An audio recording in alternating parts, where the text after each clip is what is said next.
നമസ്കാരം. നമുക്കൊരു ക്ഷീണം അല്ലെങ്കിൽ ഒരു തളർച്ചയൊക്കെ വന്നു കഴിഞ്ഞാൽ മിക്ക ആളുകളും പറയാറുണ്ട് തൈറോയ്ഡ് ഹോർമോൺ ഒന്ന് ചെക്ക് ചെയ്യാനല്ലേ. അത്രക്കും കൂടുതലായിട്ട് സുപരിചിതമായി മാറിയിട്ടുണ്ട് ഈ തൈറോയ്ഡ് രോഗം എന്ന് പറയുന്നത്. പല ആളുകളുടെയും ഒരു സംശയമാണ് തൈറോയ്ഡ് ഒരു മാറാരോഗമാണോ എന്നുള്ളത്.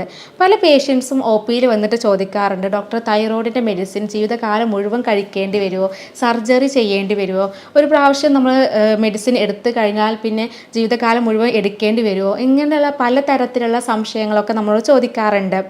നമുക്കറിയാം ഈ ഷുഗർ, പ്രഷർ, കൊളസ്ട്രോളൊക്കെ ജീവിതശൈലി രോഗങ്ങളാണ്. അപ്പോൾ ഈ തൈറോയ്ഡ് രോഗം ഇതുപോലെ തന്നെ ഒരു ജീവിതശൈലി രോഗമായിട്ട് മാറിയിരിക്കുകയാണ്.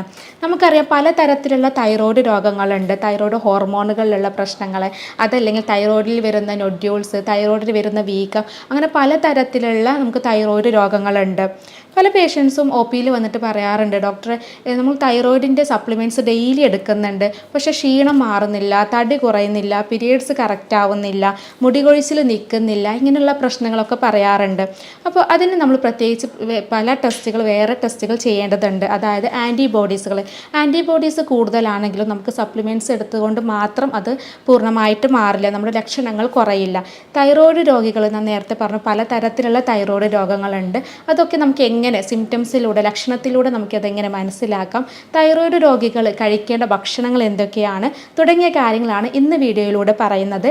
ഞാൻ doctor Semiya, doctor Basil's homeo hospital, Pandikkad, Malappuram ജില്ല.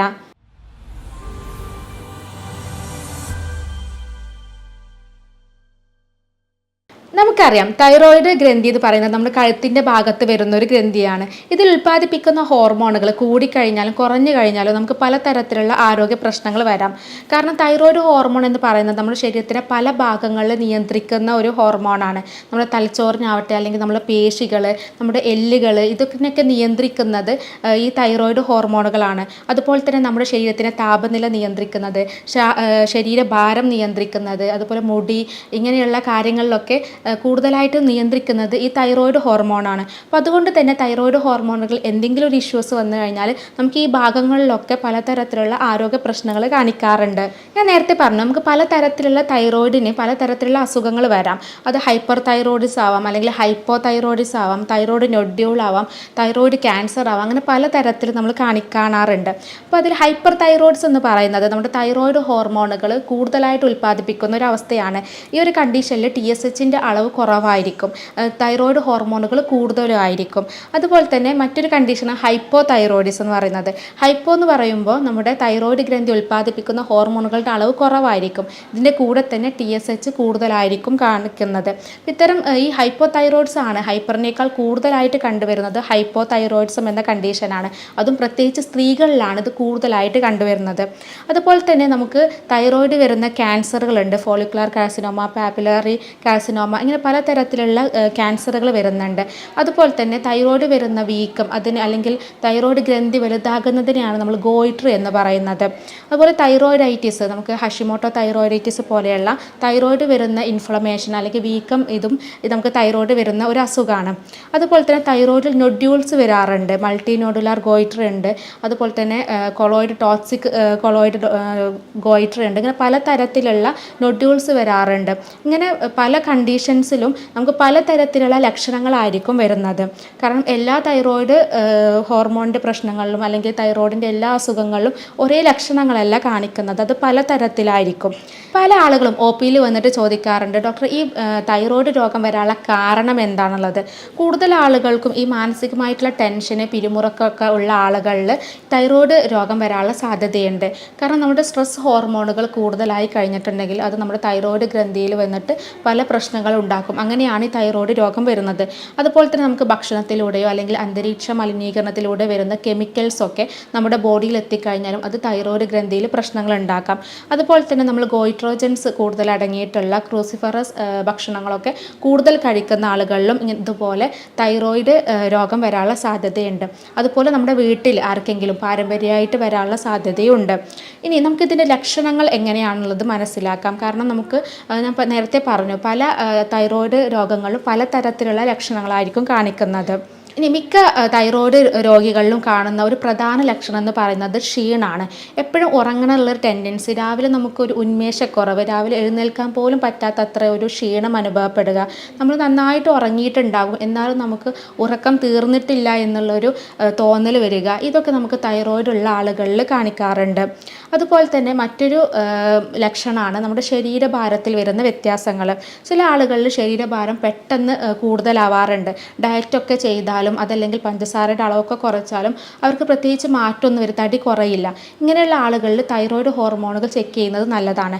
ഹൈപ്പോ തൈറോയിഡ്സം എന്നുള്ള കണ്ടീഷനിലാണ് നമുക്ക് തടി കൂടുതലായിട്ട് കണ്ടുവരുന്നത്. എന്നാൽ ഹൈപ്പർ തൈറോയിഡ്സത്തിൽ കൂടുതൽ ആളുകളിലും, അത് എല്ലാവരിലും വരണമെന്നില്ല, കൂടുതൽ ആളുകളിലും തടി മെലിഞ്ഞ് പോവുകയാണ് ചെയ്യുന്നത്. അതുപോലെ തന്നെ സ്ത്രീകളിലാണെങ്കിൽ പലതരത്തിലുള്ള പ്രശ്നങ്ങൾ കാണിക്കാറുണ്ട്. കൂടുതലും അവർക്ക് ഗർഭസമയത്തൊക്കെ ആണെങ്കിൽ, തുടക്ക സമയത്തൊക്കെ ആണെങ്കിൽ അവർക്ക് ഗർഭം അലസി പോകാനുള്ള സാധ്യതയുണ്ട്. അതല്ലെങ്കിൽ അവർക്ക് പ്രഗ്നൻ്റ് ആവാൻ ബുദ്ധിമുട്ടാവാറുണ്ട് ഇങ്ങനെ തൈറോയ്ഡ് രോഗമുള്ള ആളുകളിൽ. അതുപോലെ സ്ത്രീകളിൽ മറ്റൊരു പ്രധാന ലക്ഷണം എന്ന് പറയുന്നത് അവരുടെ പീരിയഡ്സിൽ, മെൻസസിൽ വരുന്ന പ്രശ്നങ്ങളാണ്. ഇപ്പോൾ ഹൈപ്പോ തൈറോയിഡ്സ് ഉള്ള ആളുകളിലൊക്കെ ആണെങ്കിൽ കൂടുതൽ ആളുകൾക്കും പീരിയഡ്സ് കറക്റ്റായിട്ട് ആവില്ല. അവർക്ക് 2-3 മാസം കൂടുമ്പോഴായിരിക്കും ആകുന്നത്. അതല്ലെങ്കിൽ കൂടുതൽ ഓവർ ബ്ലീഡിങ്ങും വരിക, ഇടയ്ക്കിടയ്ക്കായിട്ട് മാസത്തിൽ 2-3 പ്രാവശ്യമായിട്ട് പീരിയഡ്സ് വരിക, ഇതൊക്കെ ഹൈപ്പർ തൈറോയിഡ്സിലാണ് കൂടുതലും കണ്ടുവരുന്നത്. അതുപോലെ തന്നെ ഞാൻ നേരത്തെ പറഞ്ഞു, നമ്മുടെ മുടി അതുപോലെ തന്നെ നമ്മുടെ എല്ലുകളുടെയൊക്കെ വളർച്ചയ്ക്കും നിയന്ത്രിക്കുന്നതൊക്കെ തൈറോയ്ഡ് ഹോർമോണാണ്.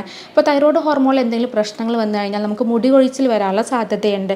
അതുപോലെ മുടി പൊട്ടിപ്പോവുക, മുടി ഡ്രൈ ആയിട്ട് മാറുക, ഇങ്ങനെയുള്ള പ്രശ്നങ്ങളൊക്കെ തൈറോയ്ഡ് രോഗങ്ങളിൽ, അത് ഹൈപ്പർ ആയിക്കോട്ടെ ഹൈപ്പോ തൈറോയിഡ്സ് ആയിക്കോട്ടെ, രണ്ട് രോഗങ്ങളിലും ഇങ്ങനെ കണ്ടുവരാറുണ്ട്. അതുപോലെ തന്നെ മാനസികമായിട്ടുള്ള പ്രശ്നങ്ങളും മൂഡ് സ്വിങ്ങിങ്സ് പോലെയുള്ള പ്രശ്നങ്ങളും തൈറോയ്ഡ് രോഗികളിൽ കാണാറുണ്ട്. അത് ആൻസൈറ്റി, നമുക്ക് വിഷാദം, ഉറക്കക്കുറവ്, ഇങ്ങനെയുള്ള ബുദ്ധിമുട്ട് കൂടുതലും കണ്ടുവരുന്നുണ്ടെങ്കിൽ നമുക്ക് ഇത്തരത്തിലുള്ള തൈറോയ്ഡ് ഹോർമോണുകൾ ചെക്ക് ചെയ്യുന്നത് നല്ലതാണ്. അതുപോലെ തന്നെ നമ്മുടെ സ്കിന്നിലും പലതരത്തിലുള്ള മാറ്റങ്ങൾ വരാം. സ്കിന്ന് നല്ല ഡ്രൈ ആയിട്ട് മാറുക, സ്കിന്നിന് ചൊറിച്ചിൽ അനുഭവപ്പെടുക, വേദന വരിക, പല ഭാഗങ്ങളിലായിട്ട് നീര് അനുഭവപ്പെടുക, ഇങ്ങനെയുള്ള പ്രശ്നങ്ങളും തൈറോയ്ഡ് രോഗികൾ കണ്ടുവരാറുണ്ട്. അതുപോലെ തന്നെ സ്കിന്നിൽ വരുന്ന മറ്റൊരു പ്രശ്നമാണ് നമുക്ക് ചൂട് സഹിക്കാനുള്ള ബുദ്ധിമുട്ട്, അല്ലെങ്കിൽ തണുപ്പ് സഹിക്കാനുള്ള ഒരു ബുദ്ധിമുട്ട് വരും. ഇതും ഹൈപ്പർ തൈറോയിഡിസം ആളുകളിലാണ് കൂടുതലായിട്ട് കണ്ടുവരുന്നത്. അതുപോലെ പല ആളുകളും പറയാറുണ്ട് ഈ കൊളസ്ട്രോൾ എത്ര തന്നെ നമ്മൾ കൺട്രോൾ ചെയ്ത്, ഫുഡൊക്കെ കൺട്രോൾ ചെയ്തിട്ടും അതിന് വ്യായാമം ചെയ്തിട്ടൊന്നും കുറയുന്നില്ല എന്നുള്ളത്. ഇങ്ങനെയുള്ള ആളുകൾ തീർച്ചയായിട്ടും തൈറോയ്ഡ് ഹോർമോൺ നോക്കുന്നത് നല്ലതാണ്. കാരണം ഹൈപ്പോ തൈറോയ്ഡ് കണ്ടീഷനിൽ കൊളസ്ട്രോളിൻ്റെ അളവ് കൂടാനുള്ള സാധ്യതയുണ്ട്. അപ്പോൾ അതുകൊണ്ട് തന്നെ ഇത്തരത്തിലുള്ള പ്രശ്നങ്ങൾ കാണിക്കുന്നുണ്ടെങ്കിൽ, കൊളസ്ട്രോൾ എത്ര തന്നെ മാറ്റം വരുന്നില്ലെങ്കിൽ നമ്മൾ തൈറോയ്ഡ് കൂടെ നോക്കിയിട്ട് അത് തൈറോയ്ഡ് ഹോർമോണിൽ എന്തെങ്കിലും പ്രശ്നങ്ങളുണ്ടോ എന്നുള്ളത് ഉറപ്പ് വരുത്തണം. അപ്പോൾ ഇത്തരം ലക്ഷണങ്ങളൊക്കെ നോക്കിയിട്ട് നമുക്ക് ഇത്തരം കാര്യങ്ങളൊക്കെ നമുക്കുണ്ടെങ്കിൽ തീർച്ചയായിട്ടും നമ്മൾ ലാബ് ടെസ്റ്റ് ചെയ്യുന്നത് നല്ലതാണ്. അത് നമ്മൾ തൈറോയ്ഡ് ഫംഗ്ഷൻ ടെസ്റ്റാണ് കൂടുതൽ ആളുകളും ചെയ്യുന്നത്. T3, T4, TSH, ഈ 3 ഹോർമോണുകളുടെ അളവാണ് നമ്മൾ നോക്കുന്നത്. എന്നാൽ ഇതൊക്കെ നോർമലായിട്ടും ചില ആളുകളിൽ ഇത് പ്രത്യേകിച്ച് ബുദ്ധിമുട്ടുകളൊന്നും കുറയാറില്ല. ഇങ്ങനെയുള്ള ആളുകളിൽ നമുക്ക് anti anti thyroglobulin antibodies, TPO പോലെയുള്ള ആൻറ്റിബോഡീസുകൾ ചെക്ക് ചെയ്യുന്നതും നല്ലതാണ്. ഇനി ഞാൻ നേരത്തെ പറഞ്ഞു തൈറോയ്ഡ് വീക്കം, തൈറോയ്ഡ് ഗ്രന്ഥിക്കുള്ള ഗോയിറ്റർ പോലെയുള്ള അസുഖങ്ങൾ ഇങ്ങനെ വന്നു കഴിഞ്ഞിട്ടുണ്ടെങ്കിൽ നമുക്ക് ഈ ഭാഗത്ത്, നമുക്ക് കഴുത്തിൻ്റെ ഭാഗത്ത് തടിപ്പുകളായിട്ട് അനുഭവപ്പെടും. ഇങ്ങനെയുള്ള കണ്ടീഷൻസിൽ നമ്മൾ ചെയ്യേണ്ടത് ഒരു USG സ്കാനിങ് എടുത്ത് നോക്കിയാൽ അത് എത്രയാണ് സൈസ്, അത് നൊഡ്യൂൾസ് ആണോ അല്ലെങ്കിൽ ക്യാൻസർ പോലെയുള്ള എന്തെങ്കിലും മുഴകളാണോ എന്നുള്ളത് അറിയാൻ പറ്റും. ഇപ്പോൾ അങ്ങനെ ക്യാൻസർ പോലെയുള്ള മുഴകളാണെന്നുള്ളത് നമുക്ക് സംശയം ഉണ്ടെങ്കിൽ FNSC പോലെയുള്ള ടെസ്റ്റുകൾ, കുത്തിയെടുത്തിട്ടുള്ള ടെസ്റ്റുകൾ ചെയ്യുന്നതും വളരെ നല്ലതാണ്.